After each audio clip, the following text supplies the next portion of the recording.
Sa aklat po ng mga ngaral or Ecclesiastes, Kapitulo 3. Umpisahan po natin sa talatang 16 hanggang sumusunod na mga talata. Ito po ang ating pong mababasa. Nakita ko rin sa mundong ito na ang katarungan at pagiging matuwid ay nababahiran pa rin ng kasamaan. Sa loob-loob ko'y hahatulan ng Diyos ang masama at ang mabuti, pagkat may itinakda siyang panahon para sa lahat ng bagay.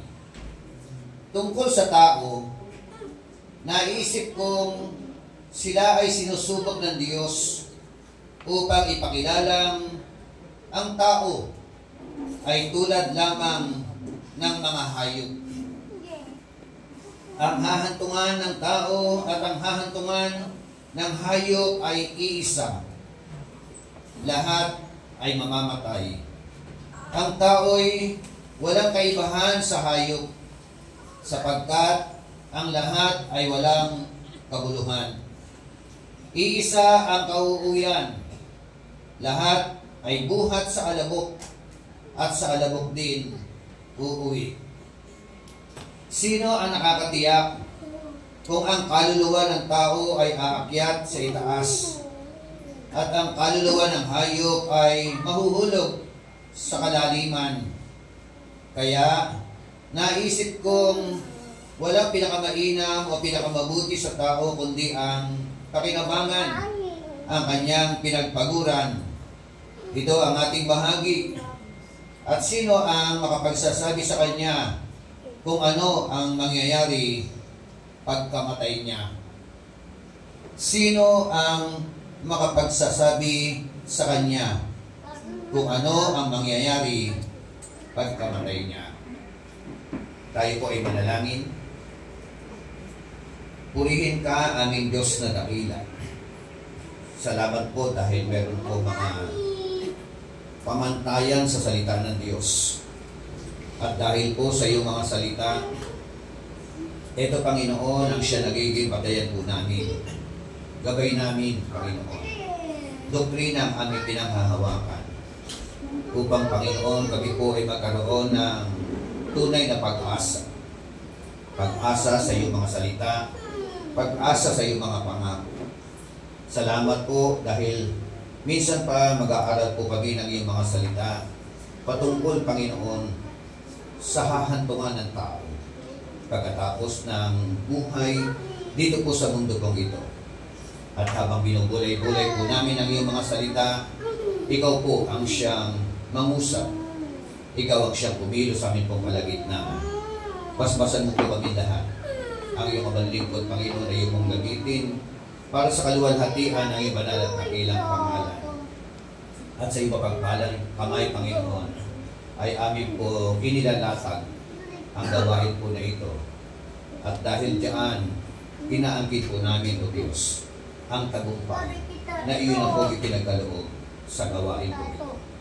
Ito po ang aming samot panalangin sa dakilang pangalan ng aming Panginoong Jesucristo.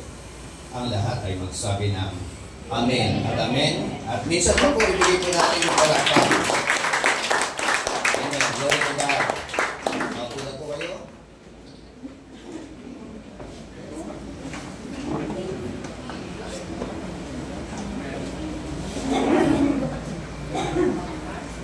Sabi po ng 318 English version hanggang 20. I said to myself, concerning the sons of men, God had surely tested them to see that they are but beasts. For the fate of the sons of men and the fate of the beasts is the same. As one dies, so dies the other. Indeed, they all have the same breath, and there is no advantage for man over beasts, for all is vanity all go to the same place. All came from the dust and all return to the dust. Intermediate state. Yan po yung ating po pag-uusapan sa umaga po ito. Yung hahantungan ng tao. Marahil ay meron po mga nagtatanong sa inyo, ano mangyayari kapag namatay na ang tao? Saan pupunta ang kanyang katawan? Saan pupunta ang kanyang kaluluwa? So, meron bang impyerno at meron bang langit? Totoo ba ang langit? Totoo ba ang impyerno? So, dito po sa mga talata po na ito, meron pong mangilan-ngilan na itinuturo ang mga salita ng ating pong Panginoon. At meron din po tayo mga papasadahang mga grupo ng pananampalataya na masasabi po natin mga unbiblical. Mga grupo na hindi po naniniwala sa liwanag ng salita ng ating pong Panginoon Diyos in connection to the intermediate state. Pag sinabing intermediate, meaning to say, pansamantalang kalalagayan. At merong final destination. So, pag-usapan po natin sa tema, the fleeting nature of life. Sa Tagalog, ang buhay ay panandalian lamang. At pagkatapos ng panandaliang buhay, after death, what's next? So, unang grupo ng pananampalataya, o tingnan ko muna sabi po dyan, the condition of human soul after death, or what are the condition of human soul after death? It is the state where souls awaiting for final judgment. Ito lang po ay kalalagayan na kung saan it is the state na kung saan yung kaluluwa ay naghahantay ng final na hatol ng Diyos sa kanila. Okay. Unang grupo ng pananampalataya o mananampalataya, yung mga grupo ng annihilationism or annihilationist. Ano po ang kanila pong stand? Ano ang kanilang pananaw? Ito lang pong grupo na ito, it is a theological doctrine, these are their doctrine, that the ultimate punishment for the wicked is not eternal torment. Meaning to say, ayon sa kanila, ang kanilang doktrina, yun daw tinatawag na ultimate punishment sa mga makasalanan, hindi raw po ito eternal na pagdurusa. But rather, the destruction of the soul. So, yun ang kanilang pananaw. Ibig sabihin, hindi eternal torment, walang eternal torment, bagkus, pagka pinarusahan, sila po ay mawawala na. No? Parang nalusaw na. No? Yung mga makasalanan. Ganun ang kanilang pananaw. Eh, kung ganyan lang din po ang tinuturo ng Biblia, ano maganda sa tao? Ang maganda sa tao, magpakasaya. No? Magumod sa mga kung ano-ano mga kalokohan ang dapat gawin. Diba? Kasi, after death, wala na, sis ka na. No? Lusaw ka na. No? Walang pagdurusa sa kabilang buhay. Yun po ang kanila po mga katuruan. But it is not biblical. Amen. So, sabi nga, for them, those who reject God or live in rebellion will destroy totally destroyed. Para bagang matter ka, o bagay ka, nasunog ka. Nung masunog ka, sunog ka na, wala ka na.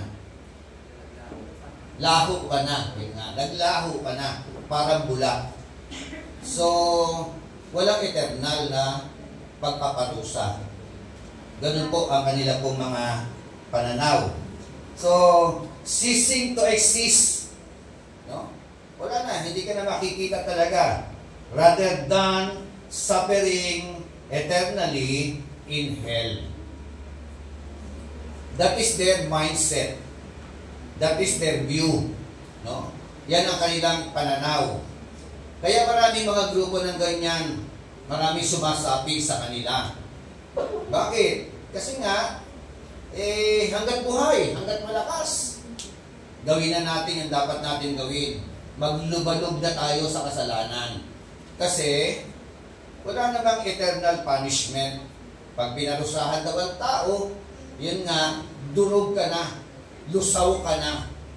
Walang kabilang buhay na sila po ay sinisipat na meron pong eternal na punishment. At meron po silang terminology, yung salitang oblivion. Ano ang oblivion? The term oblivion, meaning to say, complete forgetfulness. No? Complete, totally. No? Yun po yung sinasabing oblivion. Or total distraction. Yan po ang kanilang stand. Complete eradication. That is the meaning of the word ng mga bagay po na ito, the word oblivion. Pero uulitin ko po, kung atin pong sisipatin ang salita ng Diyos, hindi po yan sumasang-ayon ang Biblia. Sandamakmak na makikita po natin sa salita ng ating Panginoon Diyos, na pagkatapos po nating mamuhay o mabuhay dito po sa mundo na ito, meron pong tinatawag na eternal punishment, eternal torment. No? Yung tinatawag na walang hanggang pagdurusa doon sa kabilang buhay. Kaya ang itinuturo po ng Biblia, habang nabubuhay po tayo, kailangan po natin ilalanin ang Panginoon, no? Tanggapin ang Diyos sa ating po mga buhay, no? Tanggapin ang pagliligtas ng ating Panginoon at isuko natin ating mga sarili sa harapan ng ating Panginoon Diyos upang sa ganon, pag dumating ang takdang panahon ng pamatayan ng sino man sa atin, tayo po ay tatanggap-tanggap doon sa piling at presensya ng ating Panginoon Diyos. Okay, pangalawa pong grupo,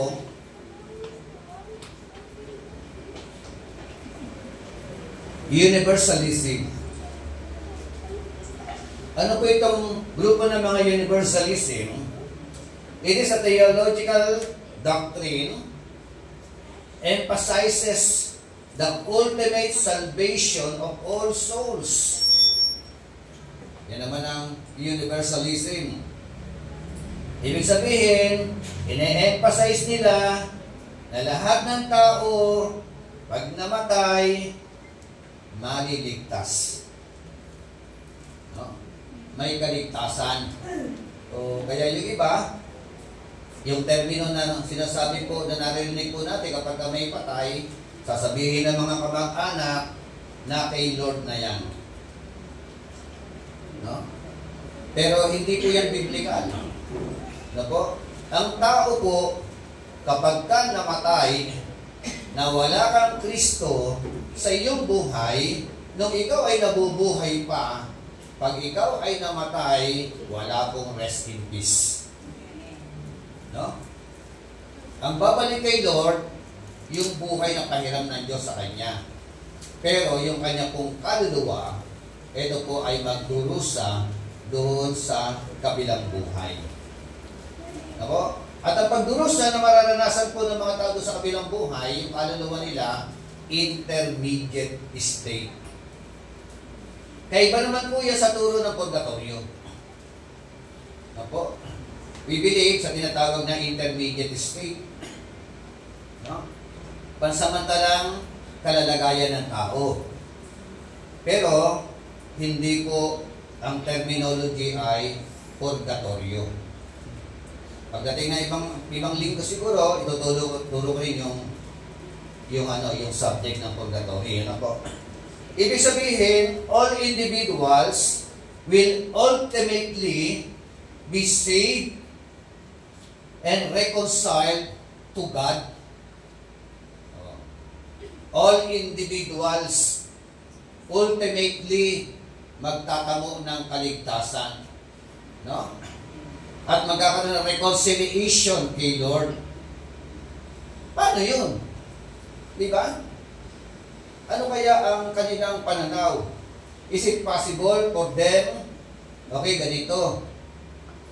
Pag ikaw ay medyo makasalanan, magdurusa ka lang sa impyerno ng 5 taon. And after ng 5 taon, pardon ka na. No? Lilipat ka na doon sa piling ng Diyos. Kapag ka ikaw ay matindi sa kasalanan, siguro 20 years ang hatol sa iyo. At pagkatapos ng 20 years, meron ka na naman pag-asa na magkaroon ng reconciliation with our God. No? At kung talaga ka sa kasalanan, mahaba-haba.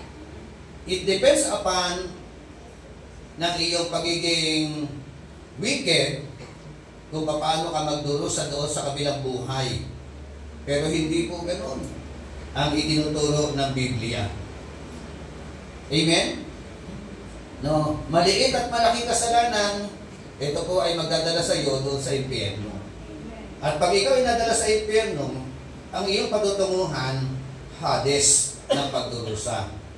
Yan po ang intermediate state. Ano po? Sige, mamaya papaliwanag ko maigi yung mga term na yan. Ano? So, all individuals will ultimately be saved and reconciled to God. Kaya nga po yung iba, nagugulat ako, may mga grupo ng pananampalataya nagbabahagi ng mabuting balita sa sementeryo. Nagsishare ng gospel sa sementeryo. Ang binabahagi na yung mga patay. Baka mamaya meron sumama sa inyo doon. O kaya, patanggapin ninyo yung mga patay doon sa impyerno. Kasi, possible, yun nga, universalism, din ang kanilang pananaw na lahat ng tao ay may pagkakataon for them to reconcile with our God. So, ano kaya doktrina nila? Siguro, ang kanilang doktrina, puro the gospel of love. Hello? Diba? Kasi nga, God is love. Diba? Isa sa nature ng God. Totoo yun. Ang Diyos po, nature niya, character niya, God is love. Ang Diyos ay pag-ibig, mapagmahal ang Diyos. Kaya ka nga nakaupo ngayon diyan dahil naranasan mo ang pag-ibig ng ating Panginoon Diyos. Amen? O bakit tayo niyo pumalakpak? Amen? Yan ang no? Kahit ang Diyos ay pag-ibig, kaya kahit gaano ka katindi at katalamak sa kasalanan, may pag-asa ka pa rin. Kahit patay ka na. Ito mo, no? Yun nakakatakot doon, no? Kahit patay ka na, Tayo po, kahit gaano ka katalamak sa pagiging makasalanan, no? Sinner of sinners ka man. No? Kapag ka nakadaupang palad mo ang Panginoon, nagkaroon ka ng relasyon sa Panginoon, tinanggap mo ang Panginoon sa iyong buhay at puso, ikaw ay may pag-asang magtamog ng buhay na walang hanggan. Amen. Yun po, hanggang buhay. Pagpatay na, tuldok na yun. Wala na pong pag-asa ang sino ng tao na namatay o mamamatay kapag wala kang Kristo sa buhay mo, ang sinasabi po ng Biblia, it is appointed unto man or unto men to die once, and then after that, the judgment. Amen. Amen. Kaya hanggang buhay, binibigyan ka ng pag-asa. Ang patay, wala na pong pag-asa. Hello? So, they believe that individuals may have opportunities for repentance and reconciliation after death. Grabe yung doktrina to, no? Naniniwala daw po sila na ang sino mang individual ay may pagkakataon na mag-repent. Is it biblical? Patay ka na, magre-repent ka pa. Wala na pong repentance after death. Diba? Tingnan niyo yung account ng Lazarus, yung mayaman. May repentant heart ba yung mayaman doon? Wala pong repentant heart. Hindi siya nag-repent. Pagkos ang sinasabi niya lang, nahihirapan siya doon sa pilang buhay. Nagdurusa siya. He was in torment. Nagagalit ang kanyang mga ngipin. At ang sabi niya, Nonong Abraham, baka po pwede pababain niyo si Lazaro para babaan din ang aking mga kapatid at bigyan ng babala. Warningan! Bakit kailangan warningan yung mga kapatid niya na nabubuhay? Kasi yung lifestyle ng kanyang mga kapatid ay katulad ng lifestyle ng buhay na meron siya nung siya'y nabubuhay pa. Amen. Yun ang kanyang himok. Wala isa mang repentant sa kanyang puso. Wala kang mababasa. In the book of Luke, chapter 16. Pero, kaya ito pong isang grupo ng pananampalataya na ito, universalism, is unbiblical. Annihilationism, unbiblical. Punta tayo sa Christianism. Diba? Biblical. What happened after death?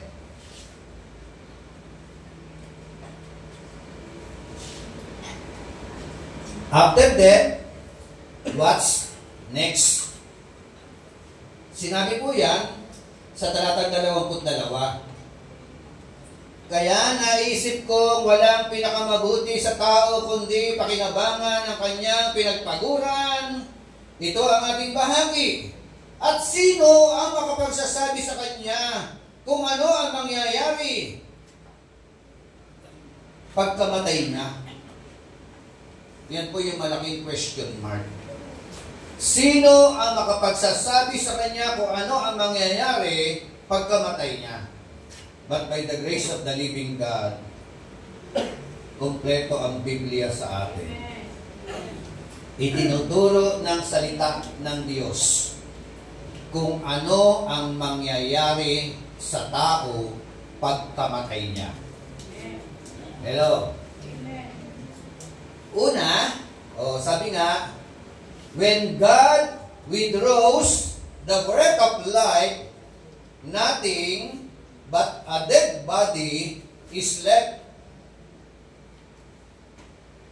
Sa Genesis chapter 2 verse 7, kapag ka kinuha raw ang buhay natin, the breath of life, and the breath of life, ito yung hininga ng Diyos sa atin, kaya nabuhay tayo, kaya nagkabuhay ang tao. So lahat ng tao ay merong buhay na pahiram ang Diyos sa atin. Amen. So, sabihin mo sa katabi mo, hiram lang pala ang buhay mo. Diba? At dahil pahiram, darating ang araw, merong tinatawag na pagsasauli. Diba? Meron ba nanghiram na hindi nagsauli?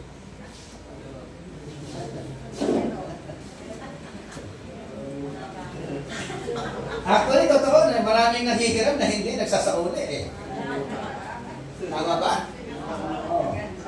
Di ba kapag ganun, ungrateful ka? Pinahiram ka na nga. No? Pagkatapos winala mo pa. Di ba? O kaya, pinahiram ka na nga, pinagnasaan mo pa. Aba? May mga ganon. O, ito po. Ang buhay natin, pahiram ng Diyos. Galing kay Lord. Kaya, pagka hiningi ni Lord yan, ni-require ni Lord yan, tapos kang bata ka. Amen? Kahit mayaman ka pa, kahit na malakas ka, kahit ano man ang status mo sa buhay, katulad ng mayamang hangal, nag-ipon siya na nag-ipon ng kayamanan niya. May mga bigasan siya, di ba? May savings siya sa bangko, may savings siya sa lupa, everything. Kompleto, wala nang problema. Ang sabi ni Lord sa kanya, hangal. Hindi mo ba alam, sa gabing ito, kukunin ko na ang buhay mo. Nung sinabi kukunin ko na yung kaluluwa mo, kukunin ko na yung buhay mo. So, ang sumunod na tanong, saan na mapupunta lahat ng mga pinagpagalan niya? Saan na mapupunta lahat ng mga pinagpaguran niya? Hello? Diba? So, ito po. Ang una pong kalalagayan, ang tao po ay mamamatay.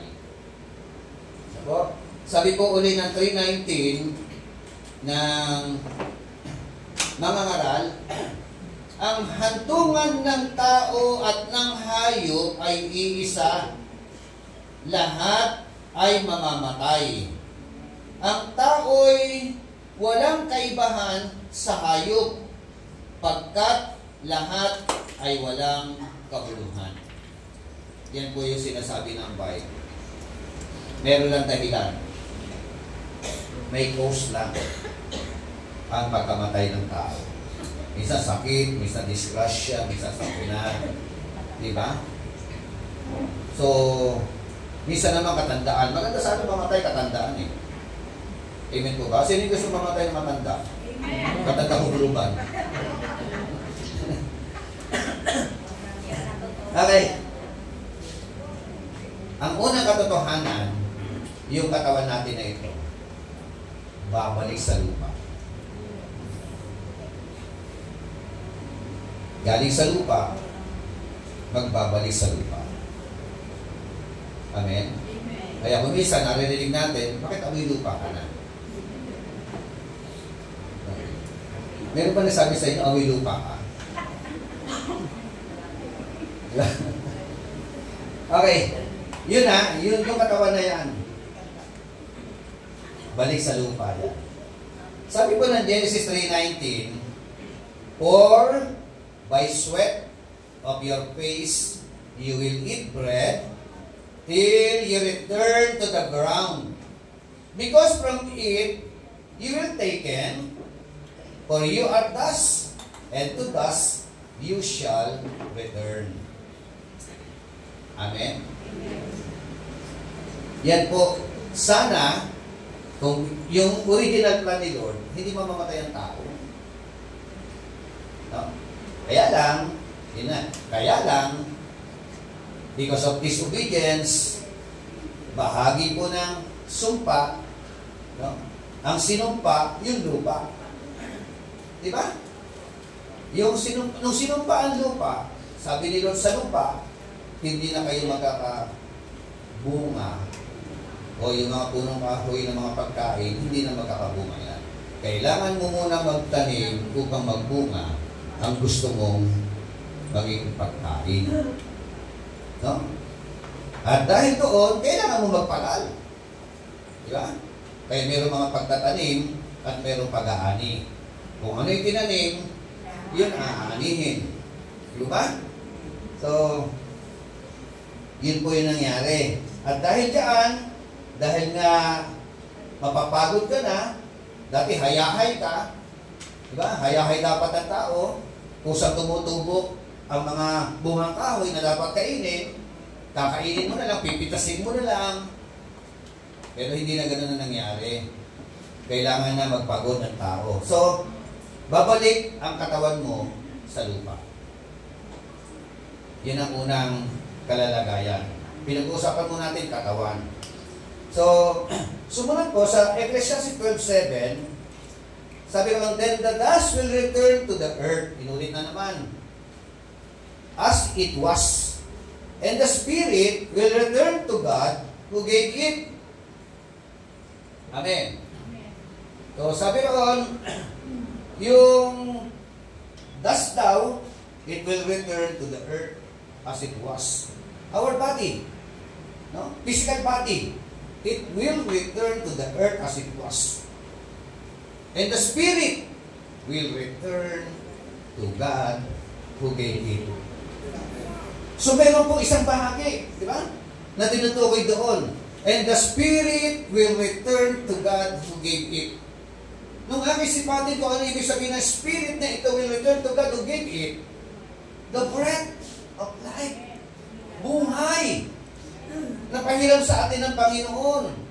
Kaya lahat ng mga mamamatay, ibabalik niya yung buhay na pahiram ng Diyos sa Kanya. It will return to God who gave it. Like it said, galing kay Lord, pinahiram sa iyo, babalik sa Kanya. Amen? So, ngayon po, saan mapupunta ang kaluluwa at saka espiritu ng tao? Meron pong intermediate state ang kaluluwa at espiritu ng tao.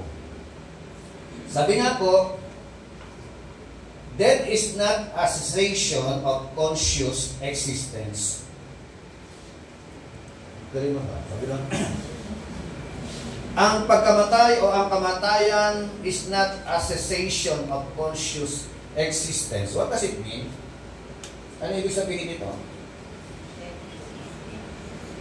Ang pagkamatay daw, hindi raw po ito yung pagkawala ng consciousness o pakiramdam, no? O pagkalusaw ng isang tao. Kung ganun lang sana, di ba? Pag namatay, lusaw ka na, oblivion, edi, sila. What will be. No? Mag-happy-happy na lang tayo. Di ba? Mag-enjoy na lang ng buhay. Everything. Kung ano man ang mga dapat gawin. Pero hindi ganun ang Bible. Okay. So, kung atin pong sisipatin ang salita ng Diyos, every time makakabasa kayo ng salitang Sheol, hindi po ito laging tumutukoy sa impyerno. Ano po? Merong Sheol na tumutukoy sa libingan. Okay? So, dito po, sa 37:35 ng aklat po ng Genesis, ang sabi po ni Jacob, surely I will go down to Sheol in mourning for my son. No? Yun ang kanya sinabi, tiyak or sure na ako ay magtutungo saan? Sa Sheol na may kadalamhatian dahil sa aking anak. Dahil sa pagkawala ng kanyang anak. Sino yung anak niya nawawala? Joseph. Di ba? Nawawala yung kanyang anak, kaya nagmumurn talaga siya. Kaya nga, yung tinukoy po ni Jacob ito, hindi po ibig sabihin impyerno. Kasi kung sinabi niya ito, kung sure dito ay impyerno, na para pag tinagalog mo, surely I will go down to Sheol in mourning for my son. Na sa Tagalog, tiyak na ako ay magtutungo sa impyerno, no? Na may kadalamhatian dahil sa aking mga anak. Hello? Ang ibig sabihin po ng talata po na ito sa Tagalog, tiyak na ako ay magtutungo sa libingan, sa grave, nang may kadalamhatian dahil sa pagkawala ng aking anak. Sheol means grave. No? Okay? Klaro? Malinaw? At alam niyo po, sa Old Testament, Sheol ang gamit. Sa Bagong Tipan, Hades. Ang Sheol sa Lumang Tipan, dalawa kahulugan. Inuulit ko. Huwag lagi tayo na baka laging hell. Sometimes, Sheol means grave, and sometimes, Sheol means hell. Impyerno talaga. Sa Bagong Tipan, Hades ang term. Hades. No? Yung Hades, meron din dalawang kahulugan. Isang grave at saka isang hell. No? Okay? Klaro? Okay. So, tingnan po natin yung mga talata. Sabi nga, Hades or Hades in New Testament as hell in Matthew 11:23. Na ang sabi po diyan ng kanya po mga salita, and you, Capernaum, will not be exalted to heaven. Will you?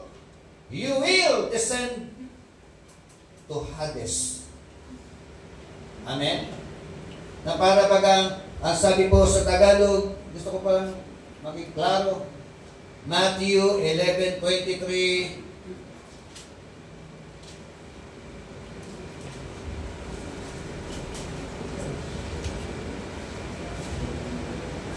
ang sabi po diyan, at kayong mga taga-Capernaum, nais pala ninyong itaas ang inyong sarili hanggang sa langit, ibabagsak kayo hanggang sa daigdig ng mga patay.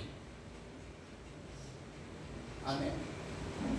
Ibabagsak kayo hanggang sa daigdig ng mga patay. Huh? Sino tinutukoy doon? Yung Capernaum ba? No. It is not all about the city, but it is all about yung mga tao na nakatira doon sa syudad na yun. No? Sino yung mga ibabagsak doon sa Hades? Yung mga taong mapagmataas. Yung mga taong ayaw kumilala sa Panginoon. Yung mga taong naninindigan sa kanilang sariling kaalaman at karunungan. Yung mga taong nagmamagaling. Pride comes first before destruction. Hello? So, yun po ang sinasabi. Isa pa po talata in Matthew 16:18. Ang sabi po diyan, I also say to you that you are Peter, and upon this rock I will build my church, and the gates of Hades will not overpower it. Amen. The gates of Hades will not overpower it. Sinasabi ko sa iyo, ikaw ay Pedro. Sa ibabaw ng batong ito, itatayo ko ang aking iglesia. At ang pintuan ng impyerno ay hindi magtatagumpay. Kanino? Kay Pedro ba? Sa iglesia. Sa iglesia ni Kristo. Amen? To the church of Christ. Amen? Amen. Hindi yung merong building na mga matutulis. Amen. Sabi nyo. Amen? Amen po ba? Amen. Pumalakpak po sa Panginoon ang mga tunay na iglesia ni Kristo.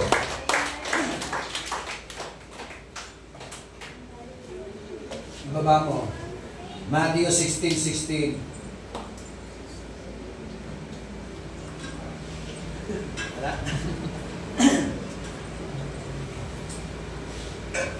Tagalog na lang. Ito po ang confession. Dapat ng mga iglesia ni Kristo. Hello? Amen. Pag hindi ganito ang iyong confession, huwag ka na magpatawag na Iglesia ni Cristo. Are you with me? O, tingnan natin. Matthew 16:16. Sabi po diyan, taas ko na yung basa, dumating si Jesus sa bayan na Cesarea ng Pilipos. Tinanong niya ang kanyang mga alagad, sino raw ang anak ng tao? Ayon sa mga tao. At sumagot sila. Ang sabi po ng ilan, kayo, si Juan na tagapagbautismo. Sabi po naman ng iba, kayo si Elias. At may nagsasabi po, kayo si Jeremias o isa sa mga propeta. Sabi ng mga tao yun. No? Verse 15.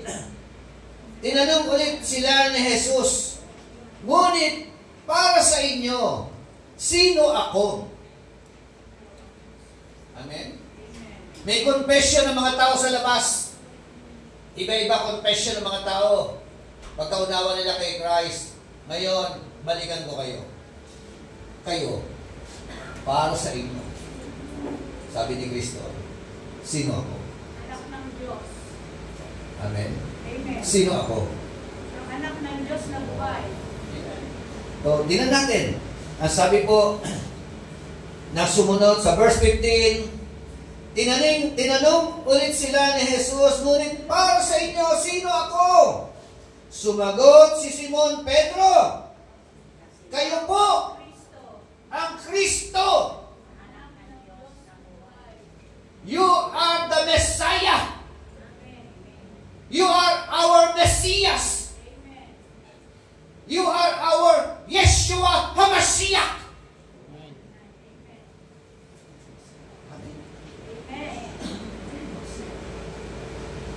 Mahalaga po yun. Ikaw po ang aming tagapagligtas. Ano pa? Ang anak ng Diyos na buhay. You are the Son of the living God. Amen. That is the true confession, no? Of those who truly receive the Lord Jesus Christ. No? Not just only confessing that Christ is the Son of Man. Amen? But we are confessing the confession that Jesus Christ is the Messias, the Messiah, the Son of the living God. Kung hindi ganyan ang confession mo, you are not qualified to become Iglesia ni Cristo. Amen? Iglesia ni Kristong tao. Pag hindi mo diniklara na si Kristo ay anak ng Diyos na buhay. Ibig sabihin, you are declaring that Jesus Christ, not just only the Messiah, but Jesus Christ is the Son of God, and He is truly God.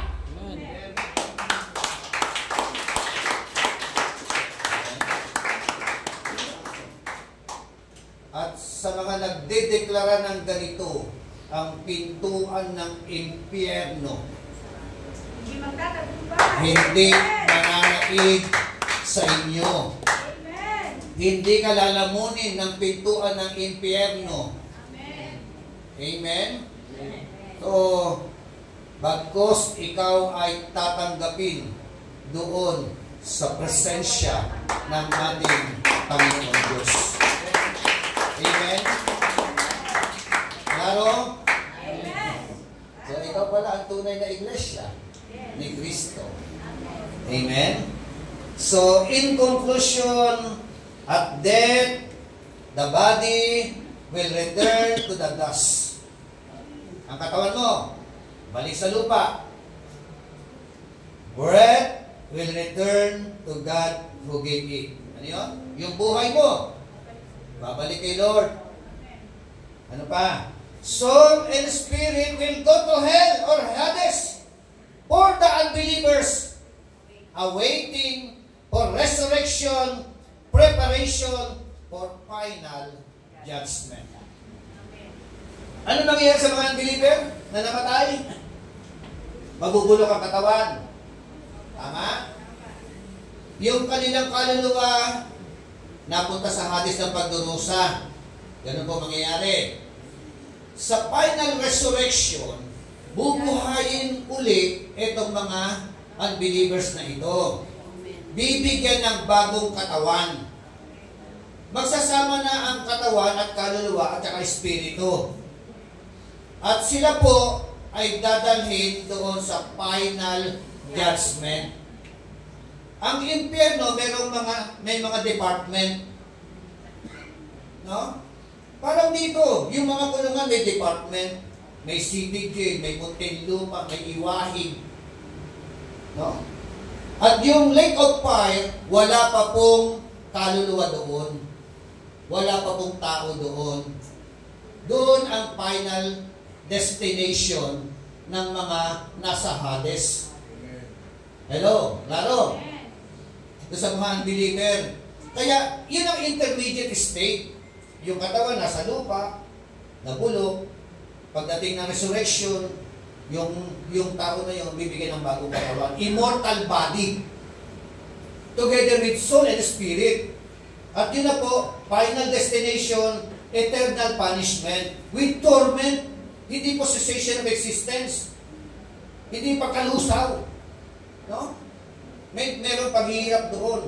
Yung mga believer naman, kapag sa 1 Thessalonians, ang believer, yung mga namatay na mananampalataya, bubuhayin.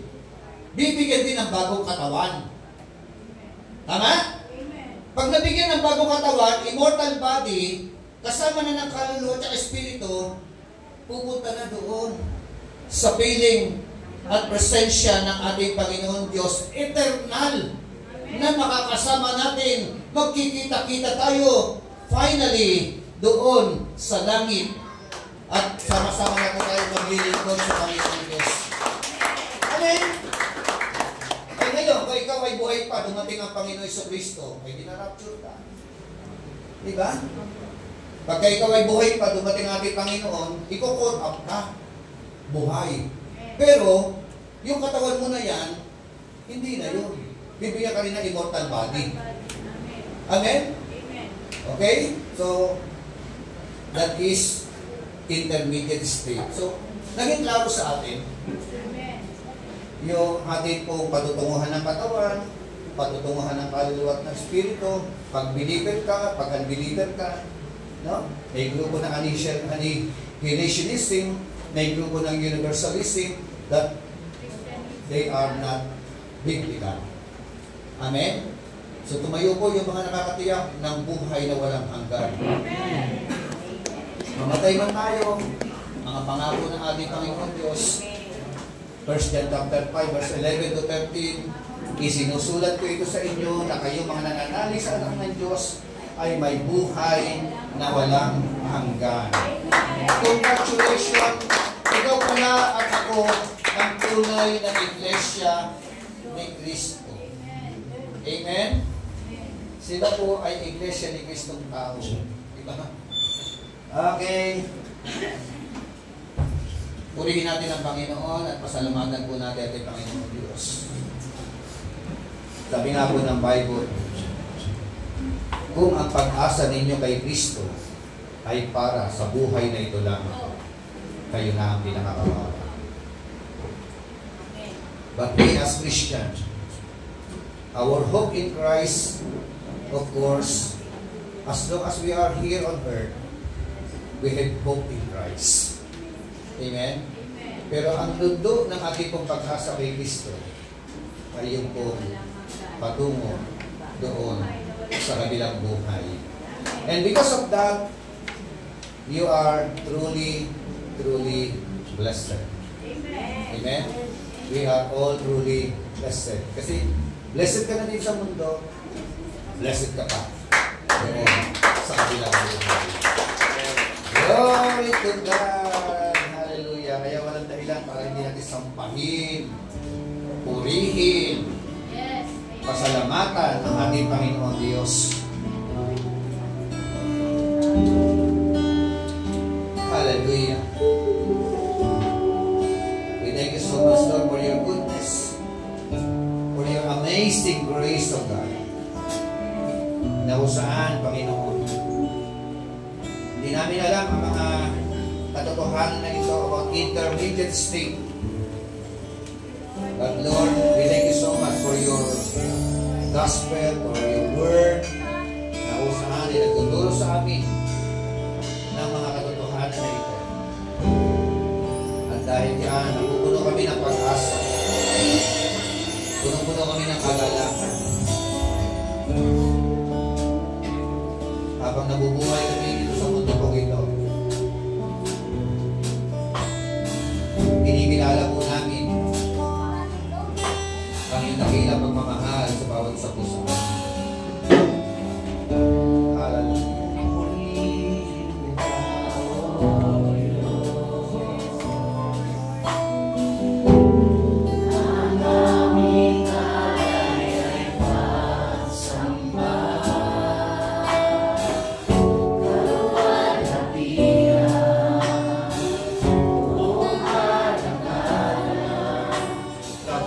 Kapangyarihan mo'y wala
Panginoon, sa iyo po mga salita.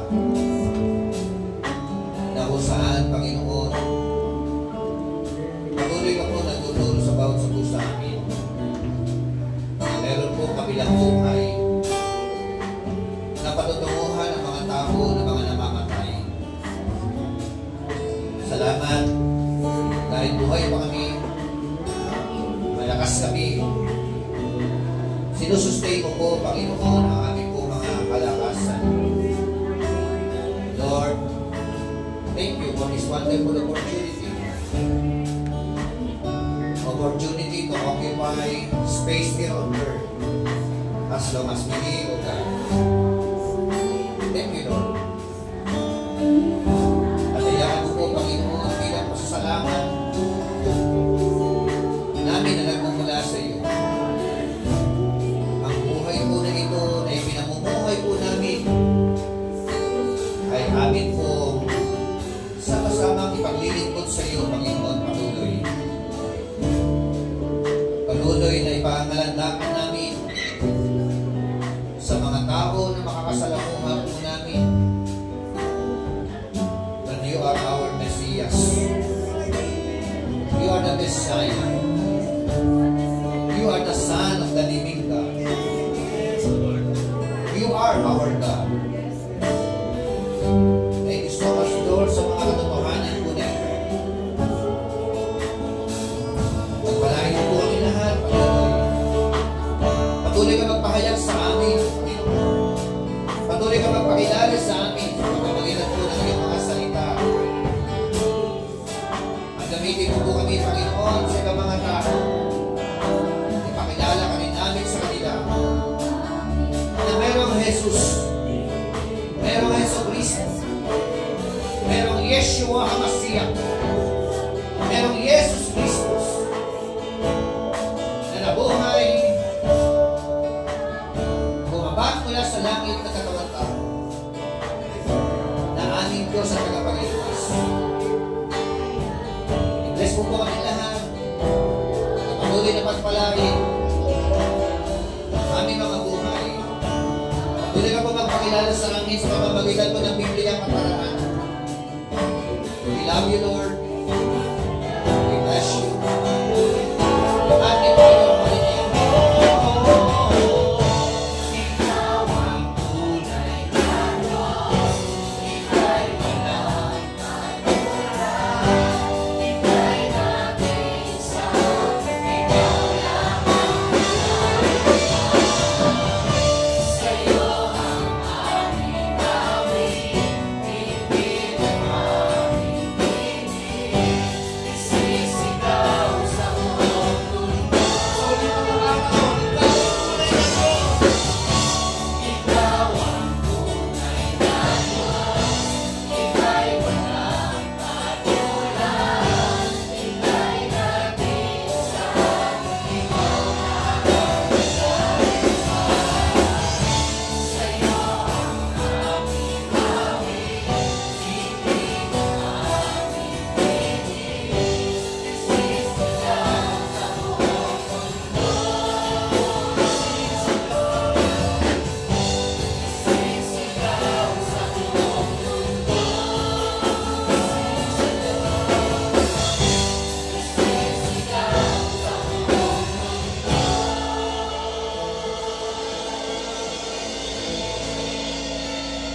dakilaan mo.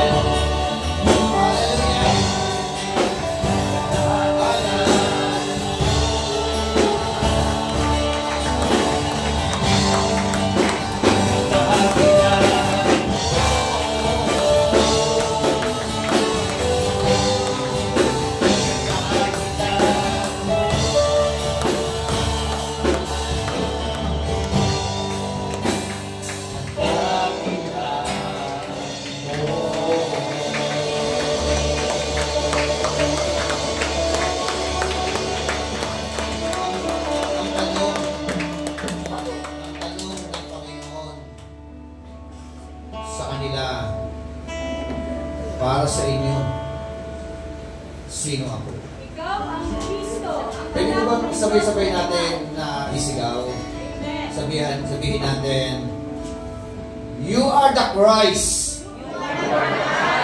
You are our Messias. The Messiah. The Son of the living God. You are truly God. Soli Deo Gloria.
Ang dakilang pag-ibig ng ating Diyos Amang sumasalangit na Kanyang patuloy na inilalagak sa ating mga puso.